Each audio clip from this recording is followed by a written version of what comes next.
La vie moderne nous submerge souvent d'un tourbillon d'émotions, de pensées chaotiques et d'angoisses qui semblent lourdes à porter.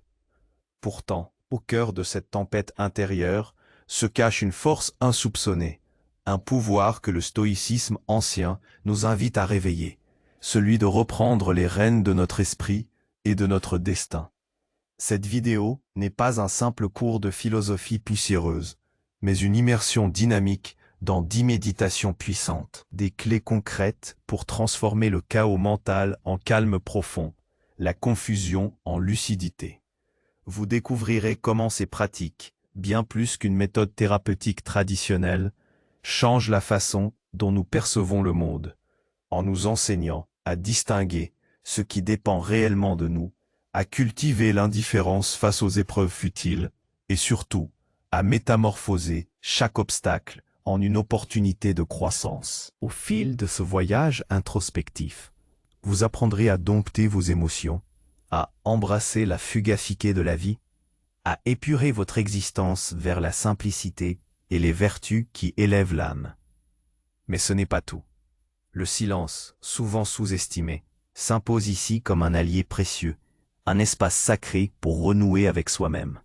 Vivre en pleine conscience du présent devient alors un rempart contre les chaînes du passé et les peurs du futur, libérant ainsi une sérénité profonde à l'abri des tempêtes extérieures.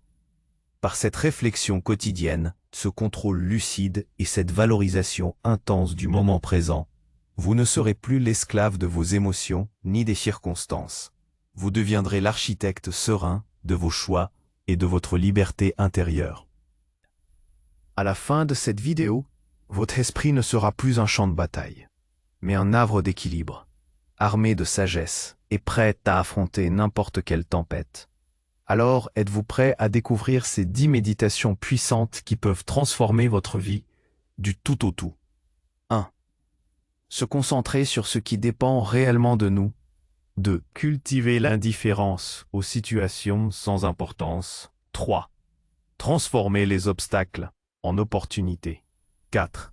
Pratiquer la discipline au quotidien. 5. Accepter l'impermanence de la vie. 6. Maîtriser ses émotions pour ne plus en être l'esclave. 7. Chercher la simplicité dans ses choix et son environnement. 8. Cultiver les vertus comme idéal de vie. 9. Utiliser le silence comme outil de reconnexion intérieure. 10. Vivre pleinement l'instant présent sans s'enfermer dans le passé ou l'avenir. Si cela fait sens pour vous jusqu'ici, aimez la vidéo et partagez-la avec quelqu'un qui a besoin d'entendre cela. Votre soutien permet à cette sagesse de se propager. Jusqu'à présent, nous avons exploré comment reprendre le contrôle, en discernant ce qui dépend réellement de nous, en cultivant une saine indifférence pour ce qui ne le mérite pas, et en transformant chaque obstacle en une opportunité de croissance. Ces fondations sont cruciales, mais elles ne sont que le début du chemin. Pour forger une liberté intérieure durable, il nous faut ancrer ces principes dans la trame même de notre quotidien. C'est là qu'interviennent les prochaines méditations. Additionnel. 4. Pratiquer la discipline au quotidien.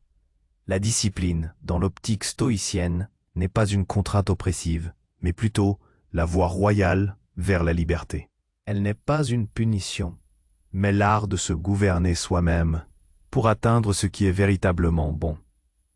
Dans un monde moderne où la gratification instantanée est reine, où chaque notification et chaque publicité nous tire vers des plaisirs éphémères, la discipline stoïcienne est une ancre. Imaginez une journée type. Le réveil sonne, et la tentation de rester sous la couette est forte. Plus tard, une tâche importante vous attend, mais votre téléphone vibre. Les réseaux sociaux appellent, une nouvelle série télévisée s'impose. Ces petits renoncements quotidiens, ces cessions répétées à la facilité, érodent notre volonté et nous rendent esclaves de nos impulsions. La discipline, c'est choisir consciemment de se lever à l'heure, de s'abstenir de consulter son téléphone avant de commencer sa journée, de se dédier à une tâche ardue même si l'envie n'y est pas. Sénèque, dans ses lettres, nous encourageait à un entraînement constant de l'esprit, à endurcir notre âme contre les caprices de la fortune et les faiblesses de la chair. Pour lui, la vraie liberté réside dans la capacité à se discipliner, à ne pas être emporté par les passions ou les désirs superflus. La discipline au quotidien peut prendre des formes variées. Se fixer une routine matinale qui nourrit l'esprit, s'engager dans une pratique physique régulière, dédier un temps spécifique à l'apprentissage ou à la réflexion, ou même simplement gérer son temps de manière plus structurée pour éviter la procrastination. Il ne s'agit pas de vivre en ascète rigide, mais de cultiver des habitudes qui renforcent votre proairesis, votre faculté de choix rationnel. Chaque petite victoire disciplinaire, résister à une tentation inutile, accomplir une tâche ingrate mais nécessaire, maintenir une promesse que vous vous êtes faite, est une brique de plus dans la construction de votre forteresse intérieure. C'est en faisant face aux petites épreuves que nous nous préparons aux grandes. C'est en entraînant notre volonté que nous nous forgeons un caractère inébranlable, capable de naviguer dans les eaux tumultueuses de l'existence sans se laisser dériver. La discipline est la clé qui ouvre la porte à toutes les autres vertus et méditations. Sans elle, nos bonnes intentions restent de simples souhaits. Avec elle, nos aspirations se transforment en réalité palpable. Décès. Accepter l'impermanence de la vie. L'une des vérités les plus fondamentales et pourtant souvent les plus difficiles à accepter est l'impermanence de toute chose. Tout ce qui existe est sujet au changement, à la dégradation, à la fin. Nos possessions, nos relations, notre santé, notre jeunesse et même notre propre vie sont des phénomènes transitoires. Le stoïcisme nous invite à méditer sur cette réalité, non pas pour sombrer dans le désespoir, mais pour cultiver une sagesse profonde et une gratitude sincère. Dans notre société moderne, nous sommes constamment incités à accumuler, à nous attacher, à craindre la perte. Nous construisons nos identités autour de nos biens, de nos statuts, de nos relations, oubliant que tout cela est fragile et éphémère. Cette peur du changement et de la perte est une source majeure d'anxiété et de souffrance. Nous nous accrochons à ce qui est condamné à nous échapper quand l'inévitable se produit, le choc est d'autant plus grand. La méditation sur l'impermanence, ou memento mori, souviens-toi que tu mourras, n'est pas macabre.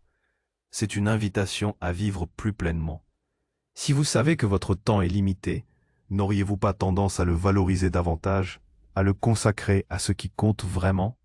Si vous savez qu'une relation est précieuse mais passagère, ne seriez-vous pas plus enclin à la chérir intensément, à être pleinement présent?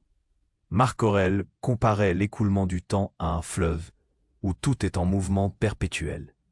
Nous ne pouvons nous baigner 2 fois dans la même eau, et pourtant, nous luttons contre le courant. Accepter l'impermanence, c'est apprendre à lâcher prise. C'est reconnaître que si nous ne pouvons pas contrôler la fin des choses, nous pouvons contrôler notre attitude face à cette fin. Que ce soit la fin d'un emploi, la perte d'un être cher, la dégradation de notre santé, ou simplement le passage d'une saison à l'autre. Chaque transition est une opportunité de pratique stoïcienne. En intériorisant cette vérité, nous nous libérons d'une grande partie de l'anxiété liée à l'avenir et des regrets liés au passé. Nous apprenons à aimer ce que nous avons pendant qu'il est là et à le laisser partir quand le moment est venu, sans amertume excessive. C'est un chemin vers une paix profonde, car la paix durable ne peut se trouver que dans l'acceptation de la réalité telle qu'elle est, et non telle que nous voudrions qu'elle soit. 6. Maîtriser ses émotions pour ne plus en être l'esclave. Les émotions sont une part intrinsèque de l'expérience humaine. Elles ne sont ni bonnes ni mauvaises en soi. Ce qui importe, c'est notre relation à elles. Trop souvent, nous nous laissons emporter par la colère, la peur, l'anxiété, la jalousie, la tristesse, au point d'en devenir les esclaves. Le stoïcisme ne prône pas la suppression des émotions, mais leur maîtrise. Il s'agit de comprendre que notre souffrance ne vient pas des événements eux-mêmes, mais de nos jugements sur ces événements et des réactions émotionnelles impulsives qu'ils génèrent. Pensez à une situation courante, un embouteillage. L'événement est neutre, mais notre jugement, c'est injuste, je vais être en retard, c'est insupportable, déclenche une cascade d'émotions, frustration, colère, stress. Nous perdons notre calme, nous nous énervons, et cela ne change absolument rien à la situation extérieure, mais détruit notre paix intérieure. Épictète nous l'a rappelé, ce qui trouble les hommes, ce ne sont pas les choses, mais les jugements qu'ils portent sur les choses. Maîtriser ces émotions, c'est d'abord prendre conscience de leur apparition. C'est faire une pause avant de réagir.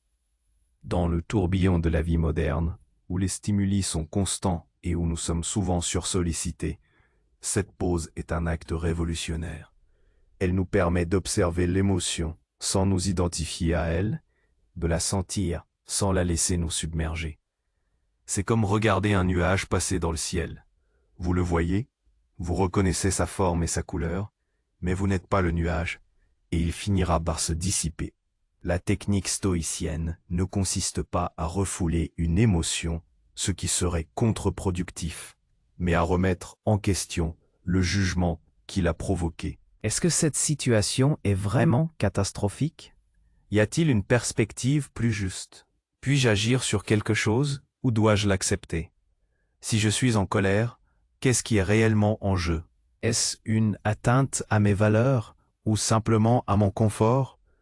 En pratiquant cette forme d'introspection, nous démantelons la puissance des émotions destructrices. Cela demande un entraînement quotidien.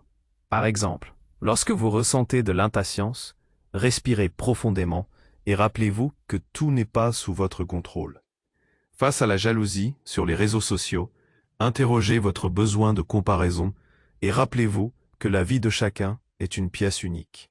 En cultivant cette conscience et cette capacité à questionner, vous devenez le maître de votre monde intérieur, non plus un pantin tiré par les fils de vos passions. La liberté émotionnelle est la clé d'une sérénité inébranlable. Cherchez la simplicité dans ses choix et son environnement. Dans une ère d'abondance et de complexité croissante, la simplicité est devenue une forme de résistance, une déclaration de liberté. Nous sommes constamment bombardés par des incitations à consommer davantage, à posséder plus, à s'engager dans 1001 activités. Le résultat? Des maisons encombrées, des agendas surchargés, des esprits distraits et épuisés par la fatigue décisionnelle. Le stoïcisme, avec son penchant pour l'autarcie et la modération, nous invite à épurer notre existence. La quête de la simplicité n'est pas un appel à l'austérité misérable, mais à un discernement lucide. Qu'est-ce qui est réellement nécessaire à mon bien-être et à ma vie vertueuse? Et qu'est-ce qui n'est qu'un superflu encombrant, une source de distraction et d'attachement? Diogène le cynique, bien que plus radical, incarnait cette idée en vivant avec le minimum absolu, prouvant que le bonheur n'est pas corrélé à la quantité de possessions. Pour les stoïciens, la vraie richesse réside dans la satisfaction des besoins essentiels et l'absence de désirs superflus. Dans nos vies modernes, cela se traduit par des choix conscients. Désencombrer son espace de vie, c'est désencombrer son esprit. Chaque objet superflu est une petite charge mentale, une responsabilité de plus.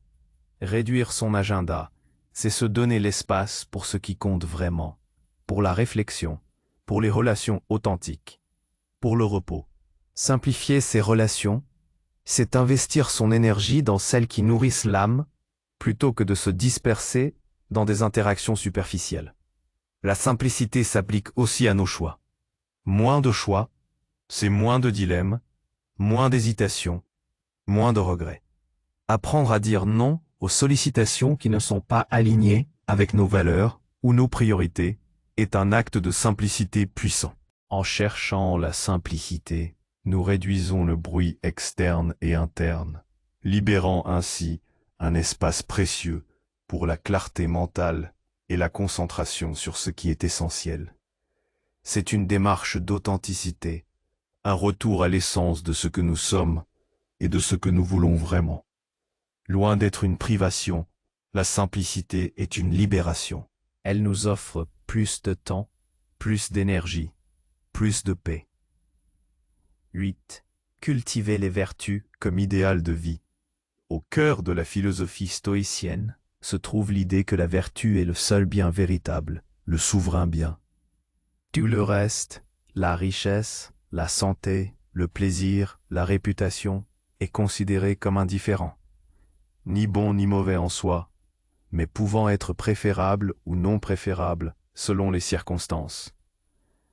Cultiver les vertus n'est donc pas une option, mais le chemin même vers une vie épanouie et significative. Les 4 vertus cardinales stoïciennes sont la sagesse, le courage, la justice et la tempérance. Elles agissent comme une boussole intérieure, guidant nos actions et nos jugements. La sagesse est la capacité à discerner ce qui est bien de ce qui est mal, ce qui est en notre pouvoir de ce qui ne l'est pas, ce qui est utile de ce qui est futile. C'est la connaissance pratique de la vie, la capacité à prendre des décisions éclairées et à comprendre le monde avec clarté. Dans notre époque d'infobésité et de confusion, la sagesse est plus que jamais nécessaire pour naviguer sans se perdre. Le courage n'est pas l'absence de peur, mais la capacité à agir correctement malgré la peur, l'adversité ou l'incertitude. C'est la persévérance face aux difficultés, la force d'âme pour défendre ses valeurs, même quand cela est impopulaire, que ce soit le courage de prendre une décision difficile, de faire face à une vérité désagréable, ou de poursuivre un but malgré les obstacles. Cette vertu est essentielle pour toute croissance. La justice est la vertu de traiter autrui avec équité et respect. C'est reconnaître notre interconnexion avec les autres et agir pour le bien commun, en contribuant positivement à la société. Dans un monde de plus en plus polarisé, la justice nous rappelle l'importance de l'empathie, de l'intégrité et de la responsabilité civique. La tempérance, ou modération, est la maîtrise de soi, la capacité à réguler nos désirs et nos impulsions. C'est l'équilibre en toutes choses, éviter les excès et les déficits. Elle nous aide à ne pas nous laisser emporter par les plaisirs ou les aversions, à vivre avec mesure et à trouver le contentement dans ce qui est suffisant. Ces vertus ne sont pas des concepts abstraits à étudier, mais des qualités à pratiquer quotidiennement. Chaque situation est une opportunité d'exercer l'une d'entre elles. Face à une injustice, comment puis-je agir avec justice? Face à une tentation, comment puis-je faire preuve de tempérance? Face à une difficulté, comment puis-je mobiliser mon courage? En faisant des vertus notre idéal de vie, nous donnons un sens profond à notre existence.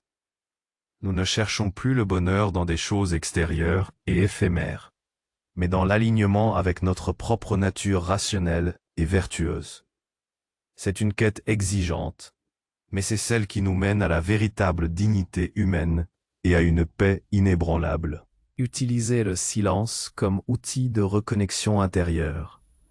Nous vivons dans un monde assourdissant. Le vacarme des villes, le flux incessant d'informations, les notifications constantes de nos appareils, le bruit de nos propres pensées agitées crée un brouhaha permanent qui nous coupe de notre propre essence. Le stoïcisme, par son insistance sur l'introspection et la clarté mentale, nous invite à redécouvrir le pouvoir du silence.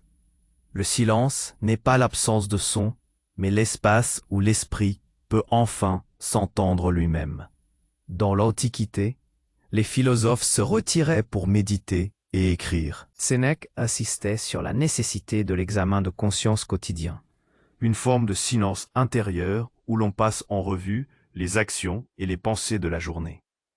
Aujourd'hui, cette pratique est plus essentielle que jamais. Nous sommes tellement habitués au bruit que le silence nous met mal à l'aise. Il nous confronte à nos propres pensées, à nos angoisses latentes, à ce que nous cherchons à fuir. Pourtant, c'est dans ce silence que réside notre plus grande force. C'est là que nous pouvons entendre notre petite voix intérieure, celle de la raison, qui est souvent étouffée par le chaos extérieur. Comment cultiver ce silence dans nos vies trépidantes? Cela peut commencer par de petits gestes. Éteindre les notifications de votre téléphone pendant 1 heure. Faire une promenade sans écouteurs. S'asseoir quelques minutes chaque jour sans rien faire, sans lire, sans regarder un écran. Créer des rituels de silence. Un café matinal en contemplant simplement. Une pause silencieuse avant un repas. Quelques minutes de méditation avant de dormir. Le silence est un outil puissant pour la reconnexion.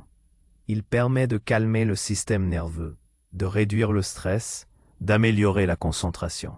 Il offre l'espace nécessaire pour la réflexion profonde, pour la créativité, pour la prise de décision éclairée. Dans le silence, nous pouvons observer nos pensées sans s'y accrocher, laissant la clarté émerger. Nous pouvons nous réaligner avec nos valeurs, évaluer nos progrès sur le chemin stoïcien, et simplement être sans la pression constante de faire ou de devenir. Considérez le silence non pas comme un vide à remplir, mais comme un sanctuaire à cultiver.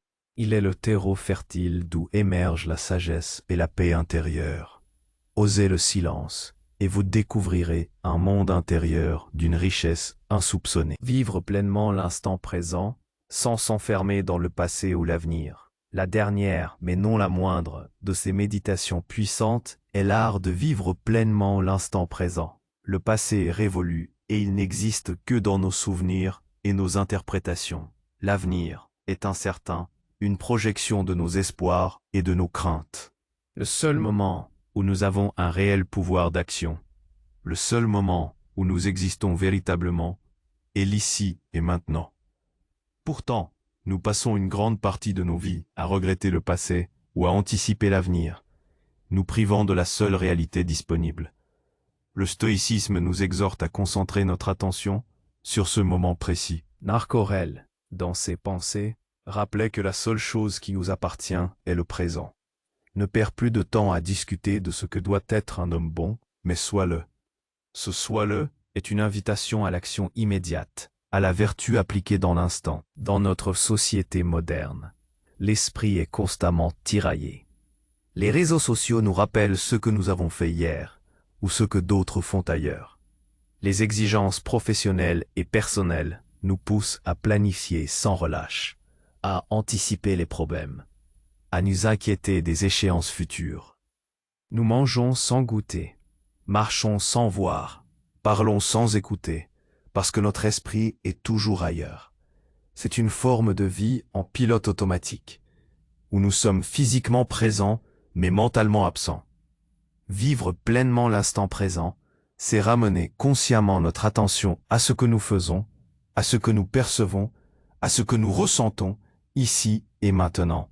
C'est prêter attention aux détails de notre environnement, aux sensations de notre corps, aux mots de notre interlocuteur. Cela ne signifie pas ignorer le passé ou ne pas planifier l'avenir. Cela signifie que lorsque nous réfléchissons au passé, nous le faisons consciemment pour en tirer des leçons. Et lorsque nous planifions l'avenir, nous le faisons avec une intention claire, puis nous revenons au présent pour agir. Pratiquement, cela peut se traduire par des exercices de pleine conscience. Concentrez-vous sur votre respiration pendant quelques instants.